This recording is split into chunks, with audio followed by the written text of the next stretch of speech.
Dios los bendiga en este día. Voy a compartir con ustedes el Salmo 83. El Salmo 83 fue escrito por el músico Asaf.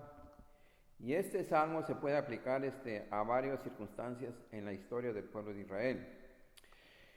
Y hoy vamos a ver que se aplica en el tiempo de Débora, cuando Barak, aquel capitán del pueblo judío, fue al frente de esta batalla, como también en el caso del rey Josafat, vamos en adelante, y también en el caso de Jueces, en el capítulo 7, cuando Gedeón fue a esta batalla. Entonces, este salmo es una profecía progresiva. El cumplimiento final de ella va a ser en estos tiempos, en los últimos tiempos, y en cualquier momento puede suceder esto. Vamos a ver una batalla en que las naciones musulmanas que están alrededor de Israel van a venir a atacar a Israel. Y ahorita vamos a ver cuáles son esas naciones. Y aquí vamos a ver también el motivo de esta batalla, que es en que estas naciones musulmanas, las cuales ellos, su doctrina o su enseñanza o religión, como la queramos llamar, es el Islam. Entonces ellos quieren borrar del mapa a Israel. En los estatutos de una organización terrorista, como son los Hamas, en los estatutos de ellos, en 1988, dice lo siguiente: primero, Israel va a existir hasta que el Islam los borre del mapa. Segundo, la tierra de Palestina debe ser islámica, consagrada a las generaciones musulmanas venideras hasta el día del juicio. Tercero, dice, solo hay una solución para resolver ese conflicto, es el yihad. El yihad, acá en el occidente se le conocemos como la Guerra Santa, pero para ellos tiene otro significado. Entonces, como vemos aquí, el motivo es de borrar, de destruir a Israel. ¿Para qué? Para tomar botín del pueblo de Israel. Dice en el versículo 1, oh Dios, no guardes silencio, no calles, oh Dios, ni te estés quieto. El pueblo de Israel, ellos creían que Dios estaba indiferente, que estaba callado, que no venía a la ayuda de ellos, pero déjeme decirle algo: Dios siempre viene a su tiempo. El tiempo de Dios es el tiempo apropiado de Él, no el de nosotros. El tiempo es et en el hebreo, que es un tiempo propicio, un tiempo apropiado, el tiempo de Dios, que en el griego nosotros conocemos kairos, el tiempo de Dios. Entonces, este pueblo de Israel se va a ver amenazado por esta coalición de naciones que vamos a ver más adelante.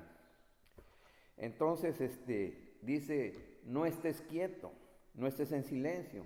Y no es que esté Dios en silencio. Lo que quiere Dios es que el pueblo de Dios venga y clame a Él, como dice en Jeremías 33:3. Clama a mí y yo te responderé y te enseñaré cosas grandes y ocultas que tú no conoces. Entonces, Dios lo que quiere es que clamemos. En el hebreo, clamar es shak, que quiere decir gritar, vociferar. Entonces, eso es lo que quiere Dios cuando nosotros estemos en una necesidad, o en este tiempo el pueblo de Israel, si va a estar así, que clamen a Dios a gritos. Versículo 2 dice, ¿por qué aquí rugen tus enemigos y los que te aborrecen alzan cabeza? Dice, rugen tus enemigos. La palabra rugir en el hebreo es shamán, y quiere decir que viene una confusión tumultuosa, una cantidad de gentes que van a venir contra el pueblo de Israel. Va a ser un estruendo, un escándalo de estas naciones que se van a levantar contra el pueblo de Israel, y en el cual Israel no tiene se puede defender de ellos. El que los va a defender va a ser Dios, y Dios va a ser el que va a destruir estas naciones cuando vengan contra Israel. Después nos dice en el versículo 2 al final, y los que te aborrecen alzan cabezas. La palabra aborrecer en el hebreo quiere decir odiar. Y estas naciones odian al pueblo de Israel. Y al estar odiando al pueblo de Israel, están desafiando a Dios. Como si ellos pudieran prevalecer sobre el Dios Altísimo. Entonces, esto lo hicieron también, como les dije, en el tiempo de Josafat, cuando le dijeron a Josafat, de aquel lado del mar viene una multitud contra ti. Viene un ejército, vienen los hijos de Moab y los de Amón, y luego también dice, vienen los del monte Seir. Aunque ahí en el versículo 1 dice otros amonitas, pero si ustedes van al versículo 10 del capítulo 20 de Segunda Crónicas, dice que eran los otros del monte Seir. Entonces va a venir una multitud muy grande contra el pueblo de Israel. Israel se va a ver indefenso, y por eso va a clamar a Dios su ayuda. Dice el versículo 3.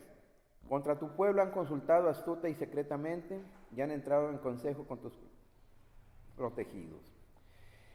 En secreto quiere decir en el hebreo son, que quiere decir han hecho planes secretos, se han comunicado de una manera confidencial, en una manera secreta, y la van a hacer de una manera astuta, que quiere decir de una manera artera, de una manera perspicaz, porque ellos es lo que van a tratar en esa junta, o ese consejo que van a hacer, es tratar de cómo van a destruir al pueblo de Israel.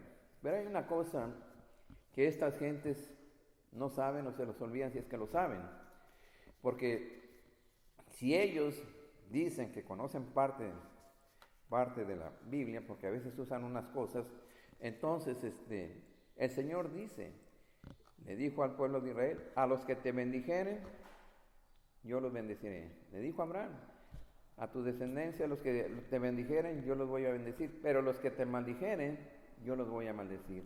Entonces, esto que está tratando de hacer o que va a tratar de hacer esta coalición de naciones, lo que va a pasar que lo que ellos querían hacer para el pueblo de Israel, Dios lo va a hacer contra ellos. Dice, han entrado en consejo contra tus protegidos, han hecho planes, han hecho proyectos, tienen sus propósitos contra tus protegidos. Ahí protegidos quiere decir tus escondidos, o sea, los que están guardados, protegidos especialmente por Dios. En Salmo 31:20, ahí dice, se llama escondido de Dios al pueblo de Israel, dice, en los secretos de tu presencia los esconderás de la conspiración del hombre. Y así Dios va a guardar a su pueblo cuando traten esta conspiración, traten de destruir al pueblo de Dios. En el versículo 4 dice, han dicho, venid y destruyamos para que no sea nación y no haya más memoria del nombre de Israel. Entonces, como les dije, el objetivo de esta confederación de naciones musulmanas, ¿qué es? Destruir el pueblo de Israel. Entonces, esto ha sido la meta política de los árabes del Medio Oriente de hace mucho tiempo. La palabra destruir en el hebreo quiere decir aniquilar, exterminar. O sea, ellos quieren aniquilar, quieren destruir al pueblo de Israel. Esta es una persecución religiosa porque los musulmanes, ellos, ¿qué es lo que quieren? Quieren que el Islam sea la religión del mundo.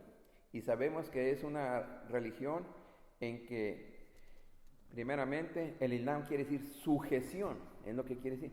Ellos quieren que se sujeten a su religión, y si no se sujetan, viene la muerte para ellos. Entonces, estas naciones, según ellos, han trazado un plan, tienen un proyecto, y no van a poder hacerle nada al pueblo de Israel. ¿Por qué? Porque va a venir Jehová de los ejércitos a defender al pueblo de Israel. Ahora, nosotros debemos de saber que hoy Irán, el nombre de Irán, actualmente es la República Islámica de Irán. Y el líder religioso, el ayatollah de ellos, ha dicho lo siguiente: borraremos a Israel del mapa, echaremos al pueblo judío al mar. ¿Pero qué va a suceder? Lo que dice el Salmo 2, versículo 4. El que mora en los cielos se reirá, el Señor se va a burlar de ellos. El Señor se va a burlar de ellos porque el Señor los va a derrotar. Versículo 5. Porque se confabulan de corazón a una, contra ti han hecho alianza.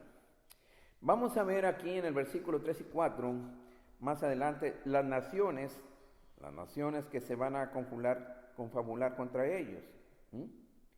Entonces dice, contra ti han hecho alianza. Van a conjurar contra los protegidos de Dios, porque van a hacer ellos un convenio entre ellos, entre esas naciones, y van a ofrecer sacrificio. Van a hacer ellos sacrificio de pacto. Entonces, los enemigos, por lo general, los enemigos de Dios siempre se unen para atacar a Dios y a su pueblo. Y esto es lo que va a suceder en ese tiempo. Entonces, vamos a ver que esa confabulación va a ser de varias naciones, como les dije, y ahí empieza en el versículo 6. Israel está rodeado en este tiempo por esas naciones musulmanas, y vamos a ver lo siguiente, versículo 6. Las tiendas de los edomitas y los ismaelitas, Moab y los agarenos. Vamos a ver quiénes son estas naciones. Primeramente, los edomitas, ¿quiénes son? Son los descendientes de Saúl y son los palestinos que se encuentran al sur de Jordania. Los ismaelitas, ¿quiénes son? Son los árabes, son los de Arabia Saudita. De Moab, ¿quiénes son? Son los descendientes de Lot, que son los palestinos que están en el centro de Jordania. Los agarenos, ¿quiénes son esos agarenos? Son los egipcios. Son los, ahí se encuentra ese grupo Hamas. Y ahí también están algunos descendientes de los iraquíes. En el versículo 7 viene otros nombres. Jebal. ¿Quién es Jebal? Jebal está al norte del Líbano y ahí están los Hezbollah. Amón, los descendientes de Lot, que son los palestinos que están en el norte de Jordania y que están ahí cerca de la ciudad de Amán. Amalek, ¿quiénes son Amalek? Son los árabes del sur de Israel que están en el área del Sinaí. Los filisteos, ¿quiénes son los filisteos? Los que están en la franja de Gaza y ahí están también los Hamas. Tiro, ahí están los Hezbollah y están al sur del Líbano. Asiria, aquí Asiria entonces es parte de Siria, o sea, aquí va a estar Damasco, que va a ser destruida, y también los sirios que están en el norte de Irak. Entonces, vemos aquí que en Damasco se encuentran los líderes intelectuales del grupo Hamas, la Yihad Islámica, Al-Fatah y Hezbollah. Recapitulando, ¿cuáles son las naciones que van a venir? Son Arabia Saudita, Jordania, Egipto, Líbano, la Franja de Gaza, Siria e Irak. Estas son las naciones o pueblos que van a venir para confabularse contra el pueblo de Dios. Dice el versículo 8. También el asirio se ha juntado con ellos y sirven de brazo a los hijos de Lot. Aquí, como les dije, el asirio se refiere a Siria y parte de los iraquíes que están ahí en el norte de Irak. El brazo quiere decir poder, fuerza, ayuda y socorro. Entonces, ¿quién se ha unido a estos? Los hijos de Lot, como les dije, los amonitas y los moabitas. Ahora, vamos a ir al versículo siguiente, donde nos dice, vamos a estar viendo en el 9 y 10 y 11, haciendo un recordatorio de aquellos pueblos que vinieron en tiempos pasados contra el pueblo de Israel. En el versículo 9 dice, hazles como a Madián, como a Sísara, como a Javín en el arroyo de Sison. Hazles como a Madián. Está hablando en el caso de Jueces, cuando Gedeón libertó al pueblo de los madianitas. Los madianitas venían y les robaban y les quemaban sus cosechas. Entonces, ahí lo podemos encontrar todo eso en capítulo de Jueces 7, versículo 21 al 22, donde donde Dios exterminó a estos hombres. Gedeón, con un ejército de 300 hombres, no hicieron nada. Lo único que tenían que hacer es quebrar aquellos cántaros que llevaban, y adentro llevaban una antorcha, y con un shofar tocaban la trompeta, y Dios hizo la destrucción de este ejército. Ahí dicen Jueces 7, 21, 22, Jehová puso la espada en cada uno contra su compañero en todo el campamento. como Sísara. ¿Quién es Sísara? Sísara era el capitán del ejército de Jabín, rey de Canaán. Ahí están Jueces 4:15. Y entonces fueron derrotados ellos en el monte de Tabor, junto al río de Cisón. Ahora, Sísara huyó a pie, pero fue muerto.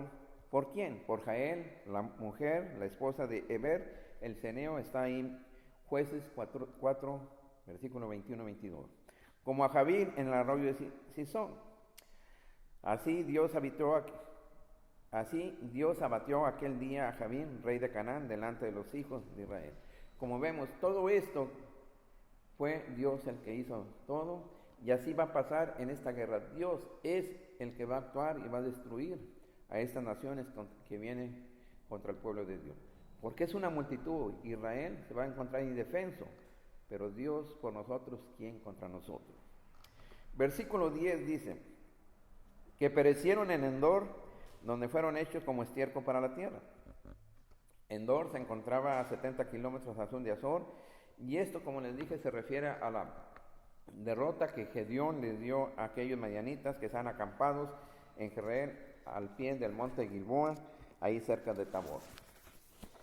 Este relato se encuentra ahí en Jueces capítulo 6, versículo 37, al capítulo 7, versículo 22. Y dice que fueron hechos como estiércol para la tierra. O sea, esto quiere decir que sus cadáveres quedaron ahí en el campo de batalla sin sepultar. Los cuerpos humanos sirvieron para abonar la tierra. Versículo 11 dice, pon a sus capitanes como Oreb y Zeeb, como Seba y a Salmuna, a todos los príncipes. Y se pone a los capitanes de Oreb y Zeeb. Estos eran los jefes de los medianitas que fueron muertos en la persecución de estos por los hombres de Efraín, y sus cabezas llevadas a Gedeón al otro lado del Jordán. Seba y Salmuna y a todos sus príncipes.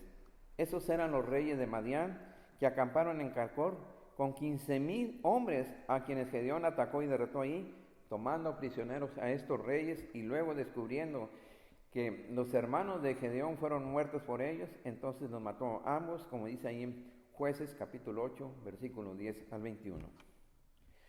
Versículo 12 dice, ¿qué han dicho? Heredemos nosotros la morada de Dios, y la herencia siempre es para los hijos, no es para cuando se toma posesión, es algo que viene de parte de Dios. Entonces aquí dicen ellos, tomemos por herencia la morada de Dios.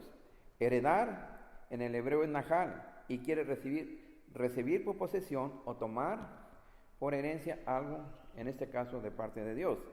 Las moradas quiere decir permanecer o quedarse de una manera permanente. ¿Cómo se van a quedar personas, por decirlo así, incircuncisos en las moradas de Dios? Esto es imposible.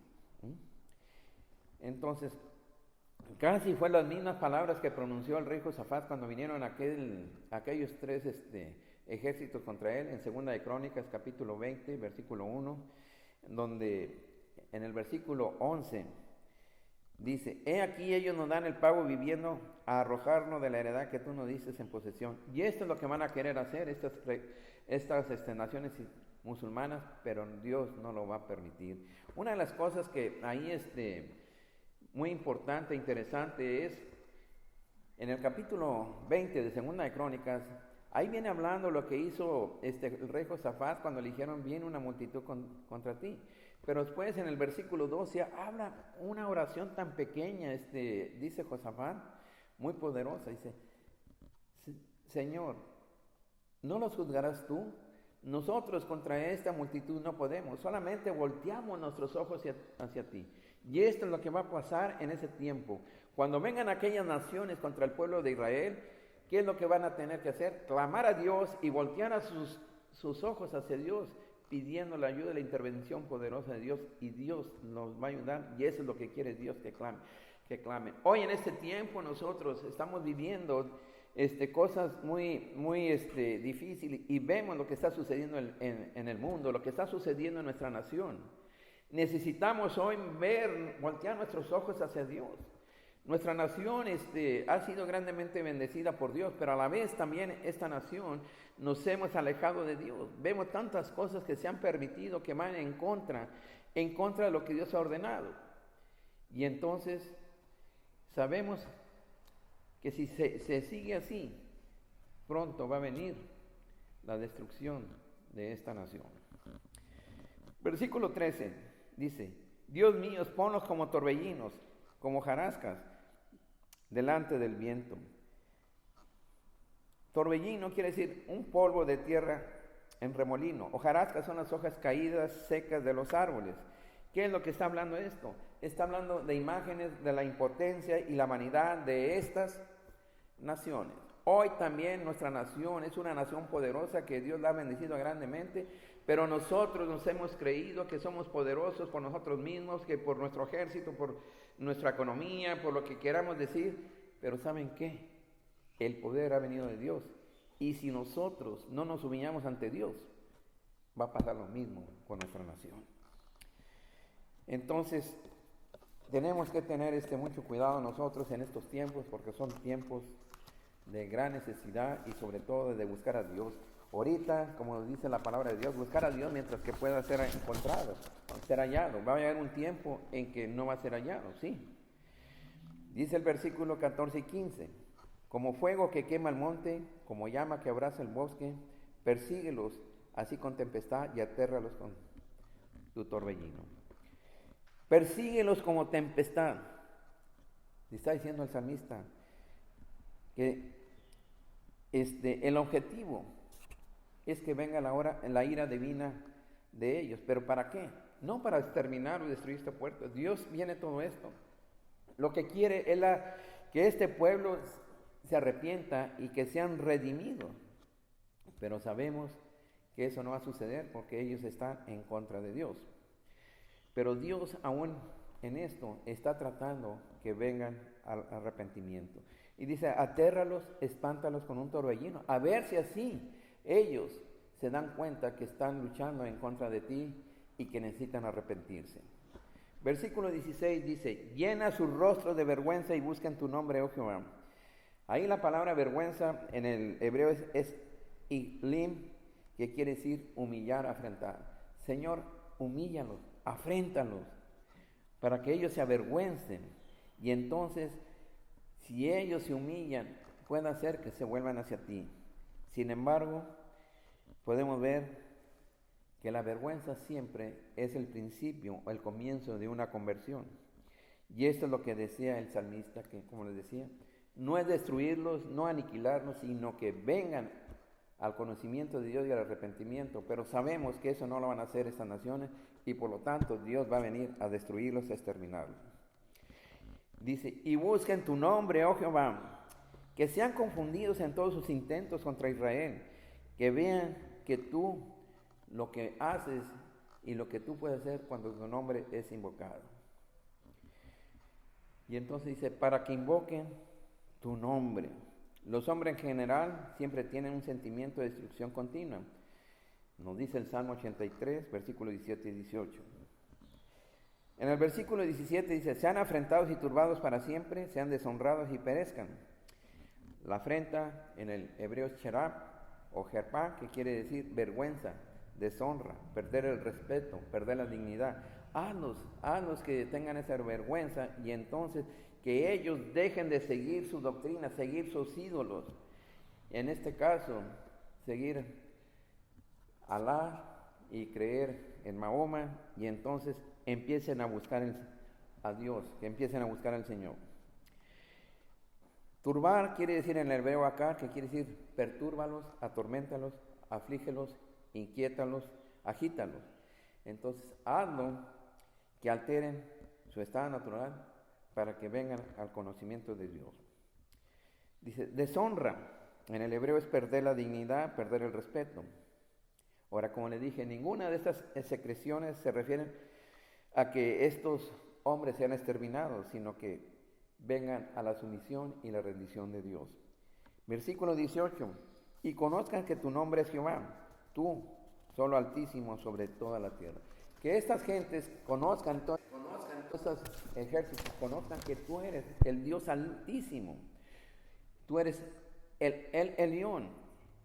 Así es el nombre de Dios en el hebreo. El Elión, que quiere decir el Dios Supremo, el Dios Soberano. Que se reconozcan que tú eres ese Dios y que se conviertan a ti.